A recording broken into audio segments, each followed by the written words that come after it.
இனிமேல் எங்க வீட்டில் இருக்கிற கக்கூச தாழ்த்தப்பட்ட சுத்தம் செய்யக்கூடாது. தாழ்த்தப்பட்ட எங்க மலத்தை தொட்டா எங்க மனம் தீட்டாயிடும். அதனால ஜாதி இந்துக்கள் யார்? இந்த ஜாதி இந்துக்கள் நம்ம சொன்ன பாருங்க, நாங்க ஆண்ட பரம்பரை. இந்த ஆண்ட பரம்பரை நாங்க பேண்டதெல்லாம் அல்லணுட்டாங்க. ஆண்ட பரம்பரை பார்ப்பான் பேண்டது அல்லணும்னா. ஆனா அப்பதான் ஐயா கேட்டார், அப்ப மலத்தை விட நீங்க இடிவானவர்களா, மலத்தை விட நீங்க கேவலமானவர்களா கேட்டுட்டு பெரியார் சொன்னார், பார்ப்பனர்களே என்னுடைய காலத்திற்குள்ளாக நீங்க மாறிடுங்க, திருந்திடுங்க. காலம் இப்படியே போவதுன்னு சொல்ல முடியாது. எனக்கு பிறகு வருகிற சந்ததியினர்கள் உங்களுக்கு திருந்துவதற்கு வாய்ப்பு தர மாட்டார்கள். அதனால நான் இப்ப உங்களுக்கு சொல்றேன், ஐயா சொல்றேன், நான் உங்களுக்கு சொல்றேன், எங்கள்ல இருந்து நான் பெரிய மனுஷன் வரோம், உங்கள்ல இருந்து நான் பெரிய மனுஷன் வாங்க. பொது வெளியில ஒரு ஜமக்கலத்தை விரிப்போம், விரிச்சு உட்கார்ந்து பேசுவோம், பேசி ஒரு முடிவுக்கு வந்துருவோம். இல்லன்னா நாங்க எப்படிப்பட்டவங்க தெரியுமா? பெரியார் சொல்றோம், நாங்க கருவேல் முல்லை போன்றவர்கள். நீங்க எப்படிப்பட்டவங்க தெரியுமா? வாழை இடையை போன்றவர்கள். வாழையில முள்ளப்பட்டாலும் அது வாழையில பட்டாலும் நட்ட வாழையில தான். நீங்க எங்கள்கிட்ட மோதினாலும் அதை நாங்க உங்கள்கிட்ட மோதினாலும் இழப்பு உங்களுக்கு தான். அதனால கூட நீங்க மாத்தீங்க, திருத்தீங்க. அன்னைக்கு பார்ப்பவர்கள் தெரிஞ்சிருக்காங்களா, மாறி இருக்காங்களா? நல்லா யோசிச்சு பாருங்க. ஆனா அன்றைக்கு பன்னெண்டு அவரது சாதனைகளை செய்து போது வசைப்பாடினார்கள். ஆனால் பெரியார் நீதி கட்சி சாதனைகளை எல்லாம் பாராட்டினார், வரவேற்றார். அந்த பெரியார் தான் காங்கிரஸ் கட்சியிலிருந்து வெளியேறுகிற போது, நண்பர்களே இங்க பேராசிரியர் நம்ம சரியா சொன்னார் பாருங்க, காங்கிரஸ் இருந்து பெரியார் வெளியேறுகிற போது தான் வகித்த பதவிகள் எல்லாம் தூக்கி எறிஞ்சிட்டு இந்த சுயமரியாதை இயக்கத்தை பெரியார் தொடங்கினார். பல பேர் கேட்கிறான் பாருங்க, சுயமரியாதைக்கு என்ன தாங்கி செஞ்சிச்சு, திராவிட இயக்கம் என்ன சாதிச்சிச்சு கேட்கறது இருக்கா? இப்ப நாங்க என்ன செஞ்சிருக்கோம், பெரியார் இந்த இயக்கம் என்ன சாதிச்சிருக்கு அப்படிங்கிறதுக்கு நீங்க புரிஞ்சுக்கலன்னா நான் சொல்லல. இங்க இருக்கிற சிந்தனை செல்வனோ, நீலமேகமோ, கோபாலகிருஷ்ணனோ, இங்க இருக்கிற நம்முடைய தோழர்களோ யாரும் சொல்லல. சொல்றது யார் தெரியுமா? சொல்றது இந்திய சுதந்திரத்திற்காக போராடி தான் சொத்து அனைத்தும் இழந்து, தான் படித்த படிப்பும் இழந்து, வெள்ளைக்காரனால் இரட்டை ஆயுள் தண்டனை தரப்பட்டு கோயம்புத்தூர் சிறைச்சாலையில செக்கு எடுக்க வைக்கப்பட்ட பாவு சிதம்பரம் சொல்லுகிறார். பெரியார் யார்? சுயமரியாதை இயக்கம் எப்படிப்பட்டது? பாபுசி சொல்றார், பெரியார் இந்த சுயமரியாதை இயக்கத்தை தொடங்குவதற்கு முன்பு யார்? பாபுசி சொல்றார், நான் சென்னையில் இருக்கிற இந்து பத்திரிகை அலுவலகத்துக்கு போனேன். இப்ப இந்த ஹிந்து பத்திரிகை இருப்பாங்க, அந்த பத்திரிகை அலுவலகத்துக்கு நான் போனேன். அப்ப அந்த பத்திரிகையோட ஆசிரியராக இருந்தவர் கஸ்தூரன் ஐயங்கார். அந்த கஸ்தூரன் ஐயங்கார் நான் உள்ளே போகிற போது என்ன எப்படி கூப்பிட்டாருன்னா, வாடா சிதம்பரம். எந்த வாவுசி? MA படித்தவர். எந்த வாவுசி? சொந்த காசு கப்பல் கட்டி வாணிபம் செய்தவர். எந்த வாவுசி? சுதந்திர போராட்டத்திற்காக சொத்தை இழந்தவர். எந்த வாவுசி? சுதந்திர போராட்டத்தில் கலந்து கொண்டதற்காக இரட்டை ஆயுள் தண்டனை பெற்றவர். அவர் சொல்றார், என்னை பார்த்து வாடா சிதம்பரம் கூப்பிட்டார். பெரியார் சுயமரியாதை இயக்கத்தை தொடங்கிய பிறகு அதே இந்து பத்திரிகை அலுவலகத்துக்கு ஐயங்கார் இதை எப்படி கூப்பிட்டார்னா, வாங்கோ சிதம்பரம் பிள்ளைவாள் அப்படி கூப்பிட்டார். வாடா சிதம்பரம் பிள்ளைன்னு சொன்ன கஸ்தூரன் ஐயங்கார் வாங்கோ சிதம்பரம் பிள்ளைவாள் என்று கூப்பிட்டார்னா, இது வேண்டா தந்தை பெரியார் செய்த புரட்சி என பாவுசி சொன்னார். பெரியார் ஒரு சமூகத்தை புரட்டி போட்டவர், மாற்றி காட்டியவர். இந்த இயக்கம் இல்லைன்னு சொன்னா நமக்கு எதுவும் கிடையாது. இன்னைக்கு வேணா ஒப்பிடுங்க, இன்னைக்கு இந்த தமிழ்நாடு பெற்றிருக்கிற வளர்ச்சியில் 110% உத்தரப்பிரதேசம் பெற்றிருக்கிறதா, குஜராத் பெற்றிருக்கிறதா, ராஜஸ்தான் பெற்றிருக்கிறதா, மத்திய பிரதேசம் பெற்றிருக்கிறதா, ஒரிசா பெற்றிருக்கிறதா, பீகார் பெற்றிருக்கிறதா? பெற்றிருக்கிறதா தமிழ்நாடு பெற்றிருக்கிற வளர்ச்சி 100% சொல்ல முடியுமா? யோசிச்சு பாருங்க. கல்வியில கூட ஐயா நம்முடைய சிவத்தொண்டு சொன்னார், நம்ம 2வது இடம் கல்வியில் இந்தியாவில் முதல் இடத்தில் தமிழ்நாடு தான். இங்க கேரளா இருக்கிறாங்க பாருங்க. கேரளா நம்மளை விட மக்கள் தொகையில குறைவானவங்க, நம்மளோட பகுதி குறைவு. நம்ம தான் எல்லா நிலையிலும் முன்னணியில் இருக்கோம். எப்படி இருக்கிறீங்களா? கேரளாவில் கையெழுத்து போட்டு தெரிஞ்சவெல்லாம் படிச்சவன் பட்டியல் வரான். தமிழ்நாட்டில் வருமா? வீட்டில் 4 பிள்ளை வந்தா 4 பிள்ளை பெற்றார். இன்னும் சிறப்பான வருமா? நீ ஒன்றிய அரசு மோடி அரசு அவர் தலைமையில் இருக்கிற கல்வித்துறை ஒரு பட்டியல் கொடுத்திருக்கான். உயர் கல்வியில் இந்தியாவில் முதல் இடத்தில் இருக்கிற மாநிலம் எது? பட்டியல் போட்டிருக்கான். உயர் கல்வியில் இந்தியாவில் முதல் இடத்தில் இருக்கிற மாநிலம் தமிழ்நாடு. சிறப்பு தெரியுமா? உத்தரப்பிரதேசம் 16.4 விழுக்காடு, ராஜஸ்தான் 17.8 விழுக்காடு, பீகார் 16.8 விழுக்காடு.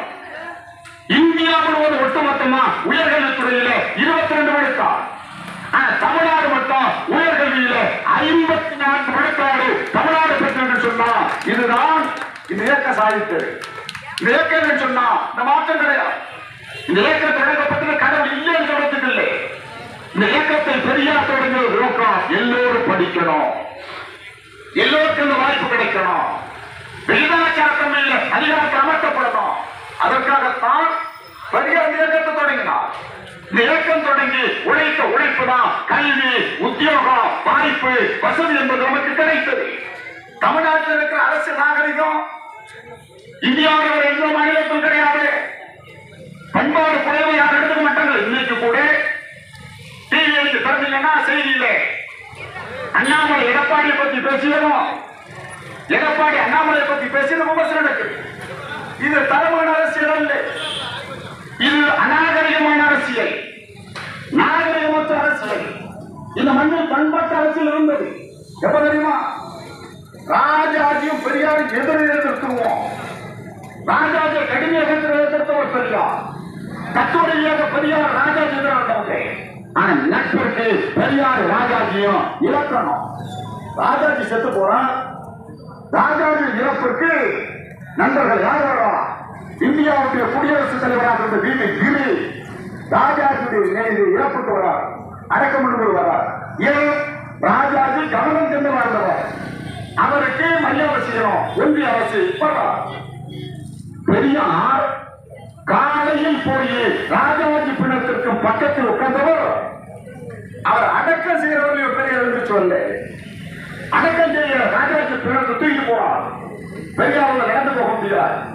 பெரியார் கல்லு சக்கர நாற்காலில் வைத்து தள்ளிட்டு போறார்.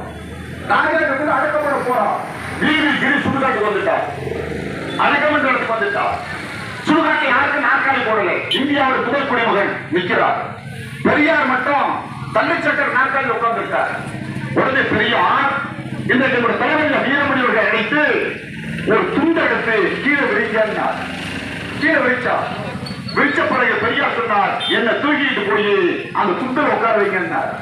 பெரியார் தூக்கிட்டு போய் இந்த துண்டில் உட்கார வச்சார். பெரியார் சொன்னார், இந்த தள்ளிச்சக்கர நாற்காலில் தள்ளிட்டு போய் அவர் வீதி கிரிக்கு போட்டு குடியரசுத் தலைவர் போட்டு உட்கார சொல்லுங்க. எல்லாரும் சொன்னாங்க, ஐயா நீங்க வயசானவர், வீதிக்கு ஒரு வருத்தப்பட மாட்டார், நீங்க நாட்கள் உட்காருங்க, ஒண்ணு தப்பு இல்லை. ஐயா சொன்னார், நாட்டின் முதல் குடிமகன் நிற்கிற போது நான் உட்கார்ந்து இருக்க கூடாது, என்னை கீழே உட்கார வைக்க அவரால் உட்கார வைக்க. நண்பர்களே, உங்களுக்கு இன்னொன்னு தெரியுமா? வீதிக்கு யார் தெரியுமா? கற்றுத்தந்தவர் பெரியார். எதிர் முதல்வராக இருந்தா கூட பெரியார் மதிக்க வேண்டாம், மதிக்கிற தன்மை வரணும். அது இருக்கா? இப்ப தமிழ்நாட்டில் பல பேர் முதலமைச்சராக இருக்கான். இந்திய சுதந்திரத்திற்கு பிறகு தமிழ்நாட்டின் முதல் முதலமைச்சராக பொறுப்பேற்றவர் ஊமூர் ராமசாமி ரெட்டியார். அவருக்கு அடுத்த முதலமைச்சராக வந்தவர் நண்பர் குமாரசாமி ராஜா. அதுக்கடுத்து முதலமைச்சராக வந்தவர் ரகவதாச்சர் ராஜாஜி. அதுக்கடுத்து முதலமைச்சராக வந்தவர் பக்தவசலம். அதுக்கடுத்து முதலமைச்சராக வந்தவர் அண்ணா. அண்ணாவுக்கு பிறகு கலைஞர், கலைஞருக்கு பிறகு எம்ஜிஆர், எம்ஜிஆருக்கு பிறகு அம்மையார் ஜெயலலிதா, அம்மையார் ஜெயலலிதாவுக்கு பிறகு இடையில நாவலர், நாவலருக்கு பிறகு ஜானகி அம்மையார், ஜானகி அம்மையாருக்கு பிறகு இடையில ஓபிஎஸ், இன்றைய முதலமைச்சர் நண்பர்களே முத்துவே கருணாநிதி ஸ்டாலின் உட்பட தமிழ்நாடு பல முதலமைச்சர் பார்த்திருக்கு. இப்ப நான் சொன்ன முதலமைச்சர்ல சில பேர் மட்டும்தான் பேசுறோம். இப்ப அண்ணாவை பேசுறோம், காமராஜர் பேசுறோம், கலைஞர் பேசுறோம், எம்ஜிஆர் பேசுறோம், ஜெயலலிதா அம்மையார் கூட பேசுறோம். ஆனா ஏன் நம்ம ஓமந்தூராக பேசுறது இல்ல? நம்ம ஏன் குலசாமி ராஜா பத்தி பேசுறது இல்ல? நம்ம ஏன் ராஜாஜி பத்தி பேசுறது இல்ல? நம்ம பல பேருக்கு குமாரசாமி ராஜா எப்ப முதலமைச்சராக இருந்தாலும் தெரியுமா? குமாரசாமி ராஜா எந்த ஊருக்காரன்னு தெரியுமா? அவர் முதலமைச்சராக இருப்ப என்ன செஞ்சான்னு தெரியுமா? யாருக்காவது தெரியுமா? பல பேருக்கு தெரியாது. ஆனா சில பேர் மட்டும் பேசுறோம். ஏன் மக்களை பற்றி யார் கவலைப்பட்டார்களோ அவர்களுக்கு மக்கள் நினைவு கூறுகிறார்கள். மக்கள் நினைச்சு பார்க்கிறோம். இப்ப இதே தமிழ்நாட்டில் பெருந்தலைவர் காமராஜர் 9 ஆண்டு காலம் முதலமைச்சராக இருந்தார். 9 வருஷம் தான். 9 வருஷம் முதலமைச்சராக இருந்த காமராஜர் ராஜாஜி மூடியது 6200 பள்ளி. பெருந்தலைவர் காமராஜர் பிறந்தது 14,000 பள்ளி. ஊரோட பள்ளிக்கூடத்தை திறந்தார், ஊரோட தொழிற்சாலை உருவாக்கினார், ஊரோட அணைக்கட்டுகளை கட்டினார். ஆனா அந்த காமராஜரை கூட தோட்டத்தில் தோக்கெடுத்தார். காமராஜர் இருக்கிறார். காமராஜர் எதிர்த்து பேரறிஞர் அண்ணா ஒரு மாணவன் சீனிவாசன் இருக்கிறார். வேடிக்கை என்னன்னா மாணவர் சீனிவாசன் வச்சு போறார், காமராஜர் தோத்து போறார். ஆனா அந்த காமராஜர் இருந்த நாகரிகம் என்ன தெரியுமா? பண்பாடு என்ன தெரியுமா? காமராஜர் முதலமைச்சர் திமுக கட்சியை தொடங்கி முதலில் திமுக சட்டமன்ற தேர்தலை சந்தித்தது 1957 முதல் தேர்தல். முதல் தேர்தலிலே திமுக 18 இடத்துல வெற்றி பெறார். 15 இடத்துல ஜெயிச்சார். அண்ணா வெற்றி பெறார், கலைஞர் குளித்தலையில் வெற்றி பெறார், மதியழக வெற்றி பெறார். இவங்கெல்லாம் ஜெயிக்கிறார். ஒரே ஒருத்தர் மட்டும் தோற்று போனார். தோற்று போனார் யாருன்னா நாவோட நெடுஞ்செழியை மட்டும் சேலம் தேர்தலில் தோற்று போனார். மக்கள் ஜெயிச்சார், பெருந்தலைவர்கள் ஜெயிச்சார். சட்டமன்றத்தில் எதிர்கட்சி வரிசையில திமுக பங்கிருக்கு. ஆளுங்கட்சி முதலமைச்சர் காமராஜர். கம்யூனிஸ்ட் கட்சி சேர்ந்த கல்யாண சுந்தரம் எழுந்து காமராஜரை பார்த்து கோபமா பேசுறார், ஆத்திரத்தோட பேசுறார். உங்க ஆட்சியில ஆங்கிலம் போடுச்சு, ஆங்கிலம் அதிகாரம் செலுத்துது, எங்களால் ஏற்க முடியாது, கோபமா பேசுறார். அண்ணா கை தட்டுறாரு, கலைஞர் கை தட்டுறாரு, எல்லாரும் கை தட்டார். உடனே பெருந்தலைவர் காமராஜர் எழுந்து அண்ணாவை பார்த்து சொன்னார், அண்ணாவரே நானும் தமிழங்கிறத மறந்துடாதீங்க சொல்லிட்டு எதிர்கட்சி வரிசையில் அமர்ந்திருந்த அண்ணாவை கூப்பிட்டு இந்த பக்கம் அண்ணாவும் இந்த பக்கத்துல கலைஞரை உட்கார வச்சுக்கிட்டு, நண்பர்களே காமராஜர் சொன்னார், நான் ஏன் ஆங்கிலம் இருக்குன்னு சொல்றேன் உங்களுக்கு தெரியுமா? அண்ணா ஏனுங்க ஆங்கிலத்தை அந்த இடத்துல இருந்து எடுத்துட்டோம்னா இந்தி வந்து குந்திக்குங்கிற அந்த இந்தி வராம தடுக்கிறனா ஆங்கிலம் தொடரணுங்கிற அண்ணா காமராஜர் பதில் சொல்றார். சட்டமன்றம் முடிஞ்சு போச்சு. அண்ணாவும் கலைஞரும் ஒரே கார்ல வந்துட்டு இருக்கார். ஒரே கார்ல வரா. அது யாருக்காக தெரியுமா? இங்க கூட வீரமாக சொன்னார் பாருங்க, யாரோ ஒருத்தர் திருட்டு வெளியேறி வந்தாரு சொன்னாங்க. திமுகவுல தேர்தலில் கலைஞர் 57 திமுகவுல முதல்ல சொந்த காரம், திமுகவுல சென்னையில சொந்த வீடு வாங்கினவர் யாருன்னா முத்தமிழறிஞர் டாக்டர் கலைஞர் தான். முதல்ல கார் வழங்கியவர். கலைஞர் காரில் அண்ணா வர, கலைஞரும் 2 பேர் வரா. ஒரு அண்ணா கலைஞர் பார்த்து சொன்ன, தம்பி படிக்காத மேதை பெருந்தலைவர் காமராஜர் ஒரு வழியில ஒரு மொழி பிரச்சனைக்கு தீர்வு கண்டு விட்டார் பார்ப்பாய் சொன்ன ஒரு பண்பாடு மிக்க அரசியலை நாம் தமிழ்நாட்டில் வளர்த்திருக்கோம். ஒரு நாகரிகமான அரசியல் தமிழ்நாட்டில் இருந்துச்சு.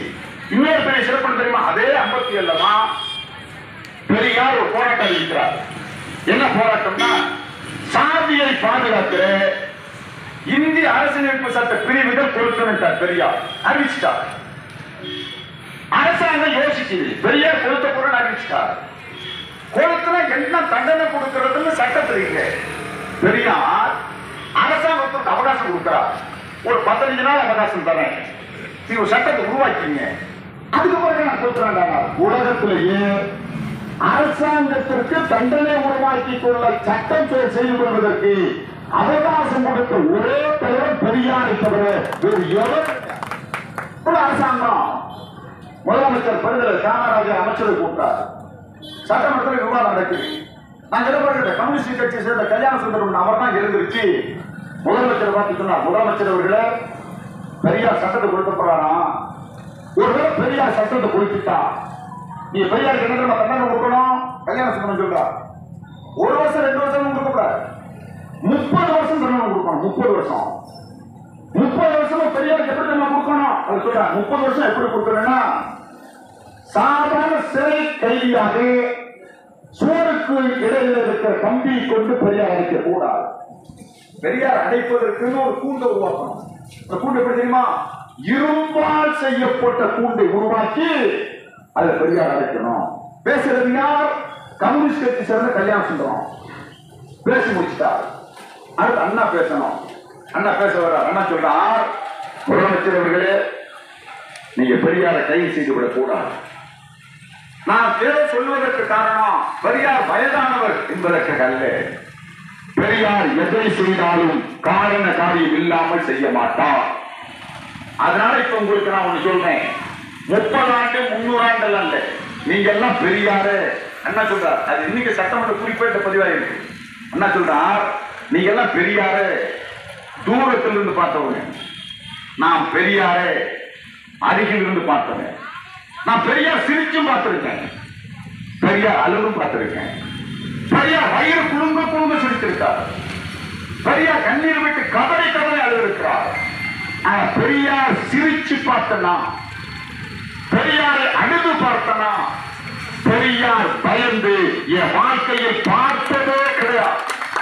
30 ஆண்டு அல்ல, 300 ஆண்டு சிறை என்றாலும் பெரியார் முன்வைத்த காலை பின்வைக்க மாட்டார். பெரியார் இடத்துல பேசி ஒரு முடிவுக்கு வாருங்கள். அண்ணா அன்றைக்கு சட்டப்பேரவையில் சொன்னார், அமெரிக்க அதிபர் சந்திக்க உலக நாட்டு தலைவர்கள் கியூபில் நிக்கலாம், அந்த தலைவர் உங்களை சந்திக்கிறா, நீங்க அவனை நேரம் ஒதுக்கலைங்கிறீங்களே ஏன்? அதுக்கு காமராஜர் சொன்ன பதில் என்ன தெரியுமா? காமராஜர் சொல்றார், நம்ம அண்ணாவர எந்த அண்ணாவர அண்ணா, நம்ம அண்ணாவர அமெரிக்கா போனார். அமெரிக்கா போனப்ப இந்த ஜனாதிபதி சந்திப்பதற்கு நேரம் கேட்டார்.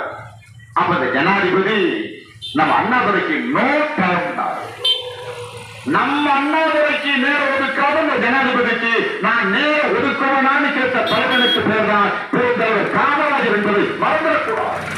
அவரிடத்தில் இருந்தது இன உணர்ச்சி, நாகரிகமான பண்பாடு மிக்க அரசியல். ஏன் நம்ம ஒரு சின்ன பையனை நிறுத்தி தோற்கடித்தவர் என்ன வரலையே?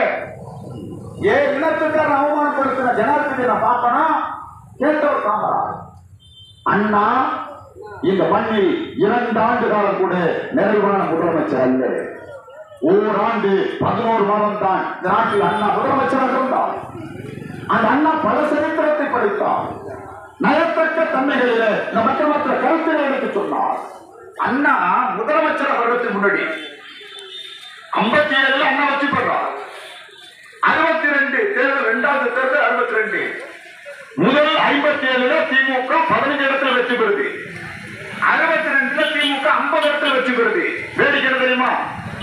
57 வெற்றி பெற்ற அண்ணா 62 தோத்து போறார். அண்ணா தோத்து போயிட்டார், மற்றெல்லாம் ஜெயிச்சிட்டார். அண்ணாவே எம்பியா மேலவை உறுப்பினராக தேர்வு பண்ணார். அண்ணா நாடாளுமன்றத்துக்கு போனார். நாடாளுமன்றத்தில் அண்ணா உட்கார்ந்தார்.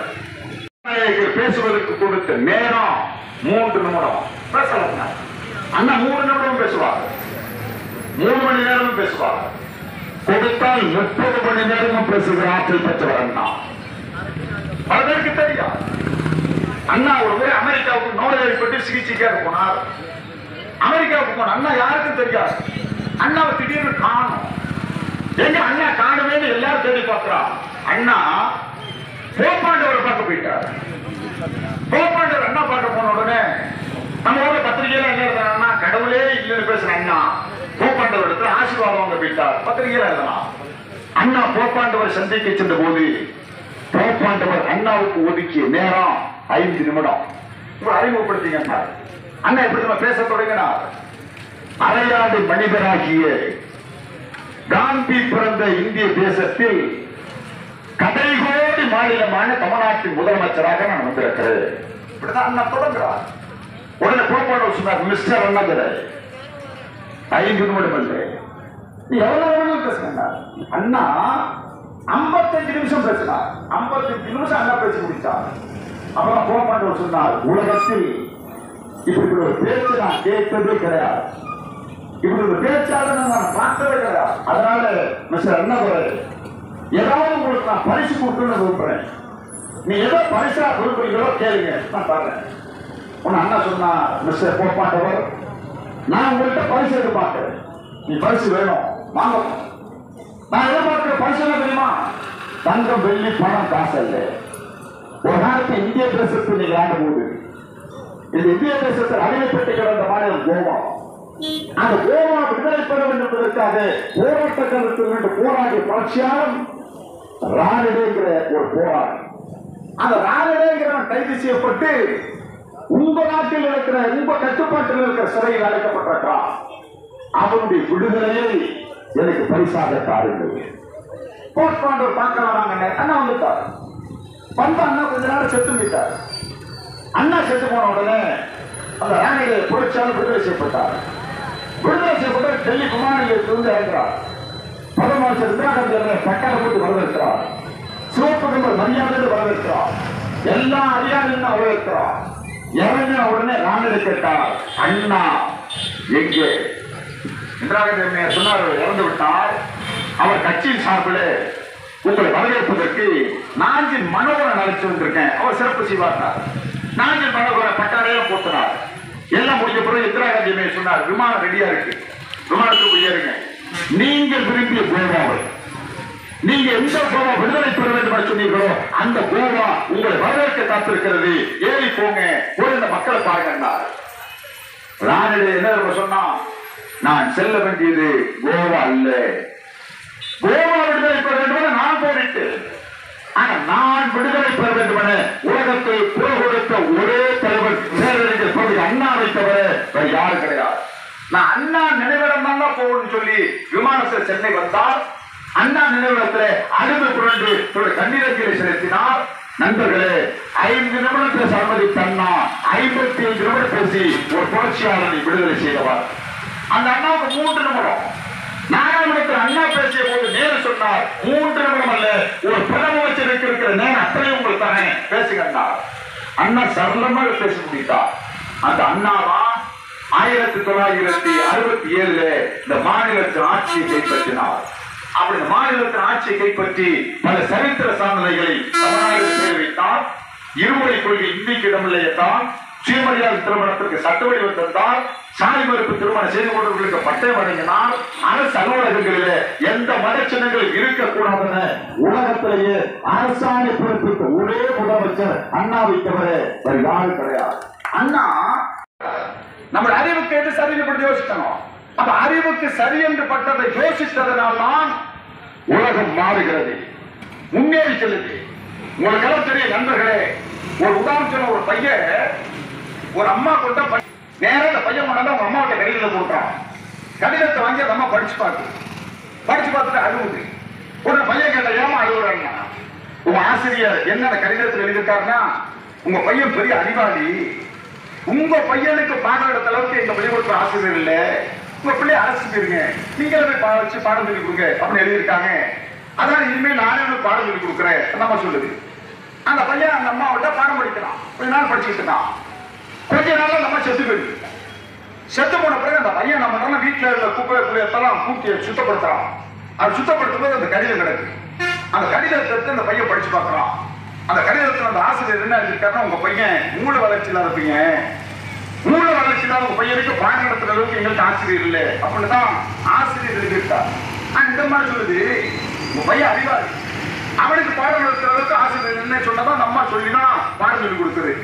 இந்த மூளை வளர்ச்சி இல்லாத பையன் அழைச்சிட்டு போயிருங்கன்னு சொன்னவர் யார் தெரியுமா?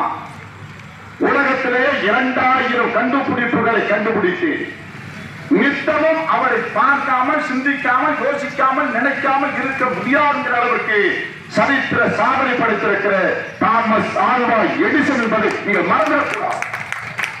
தாமஸ் ஆல்வா எடிசன் மூளை வளர்ச்சி இல்லாத பையன் தான் அனுப்பணும். அவன் கண்டுபிடிச்சது தானே இந்த பல்பு. அவன் இல்லைன்னா இருட்டில் தானே உட்கார்ந்து இருக்கும். அப்ப உலக நாடுகள் யோசிக்கிறான், கண்டுபிடிக்கிறான், முன்னேறி போறான். நம்ம எதை கண்டுபிடிச்சோம்? மைக்கேல் கண்டுபிடிச்சோம் வெளிநாட்டுக்காரன், சைக்கிள் கண்டுபிடிச்சோம் வெளிநாட்டுக்காரன், ஒவ்வொருத்தங்க வெளிநாட்டுக்காரன், பசங்க வெளிநாட்டுக்காரன், காரகனுக்கு வெளிநாட்டுக்காரன், பேப்பர், பென்சில், ரப்பர், குண்டுச்சலுக்கு வெளிநாட்டுக்காரன், எல்லா பொருளையும் வெளிநாட்டுக்காரன் கண்டுபிடிச்சாங்க. நம்ம என்ன கண்டுபிடிச்சோம்? நாம கண்டுபிடிச்சது ஏதாவது ஒன்று சொல்லுங்க பார்ப்போம். நம்ம எதை கண்டுபிடிச்சோம்னு எதையும் நம்ம அவன் கண்டுபிடிச்சதை நம்ம கண்டுபிடி கீழே போட்டுப்பான். மேட் இன் ஜப்பான் அப்படின்னு அவன் கண்டுபிடிச்சு கொடுத்துருப்பான். நம்ம அதை வச்சு என்ன பண்ணுவோம்?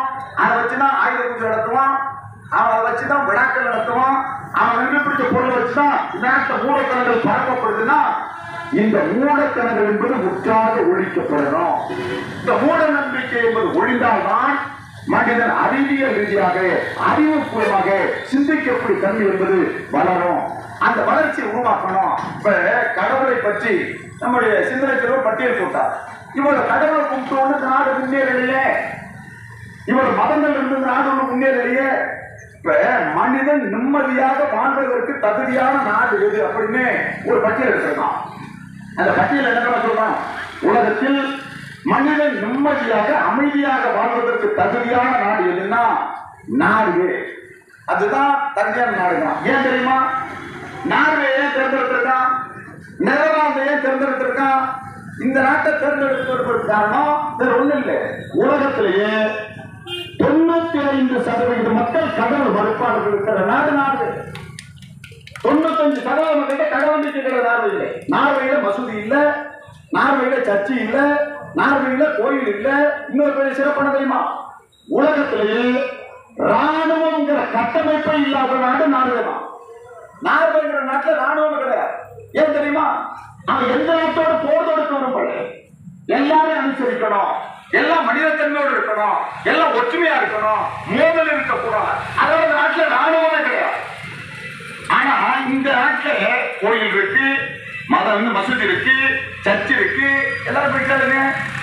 ஒரு கிறிஸ்தவ கூட்டி கேட்டா நாங்க நடத்துவது புனித போர், அது நான் சிலுவை போறோம். ஒரு இஸ்லாமியன் கூட்டி கேட்டா நாங்க நடத்துவது புனித போருங்கிறோம். இந்துமதத்துக்காரன் கூட்டி கேட்டா நாங்க நடத்துவது தர்ம போருங்கிறோம். தர்ம போர் நடத்துறோம், புனித போர் நடத்துறோம், சிலுவை போர் நடத்துறோம். பிரிந்து கிடக்கிற மாணவ சமுதாயத்தை ஓரணியில் திரட்டுவதற்கு இந்த மண்ணில் போர்த்தெடுத்த ஒரே தலைவர் தந்தை பெரியாரை தவிர வேறு யாரும் கிடையாது. அதான் நாங்க சொல்றோம், ஜாதி, மதம், அரசியல் இந்த தன்மைகளை எல்லாம் கடந்து இனம், மொழி, பண்பாடு, உரிமை இவைகளை பற்றி கவலை கூட செய்யணும். அந்த எண்ணத்தை உருவாக்க வேண்டும் என்பதற்காகத்தான் திராவிடர் கழகம் இந்த பரப்புரையை நாடு முழுவதும் நடத்துகிறது. நம்மளுக்கே அரசாங்கத்துக்கு வழிகட்டிய ஒரு பெரியார், ஈரோட்டில் 30 லட்சம் சொத்துக்கு அதிபதியாக இருந்தவர் பெரியார். அந்த பெரியார் தான் உடலிலிருந்து வெளியேறுகிற ஒவ்வொரு சொட்டு சிறுநீரும் ஈயத்தை உருக்கி சொட்டு சொட்டாக தீப்பு மூலமாக பக்கெட்டு வருகிறது. அம்மா அம்மா அம்மா அம்மா அம்மா என வள்ளியார் துடித்தார். வள்ளியார் கவலைனார். அவர் ஏன் அவரை கஷ்டப்படணும்? அவர் ஏன் அவரை துன்பப்படணும்? அவர் ஏன் ஊர் ஊர பேசணும்? அவர் ஏன் மக்கள் மத்தியில் பிரச்சாரம் பண்ணணும்? அவர் நினைச்சிருந்தா இந்த நாட்டிற்கு நண்பர்கள் முதலமைச்சராக இருக்கலாம். அவர் நினைச்சிருந்தா எந்த பதவிக்கெல்லாம் பேசலாம். பதவிக்கு போகலையே, 2 முதலமைச்சர் தேடி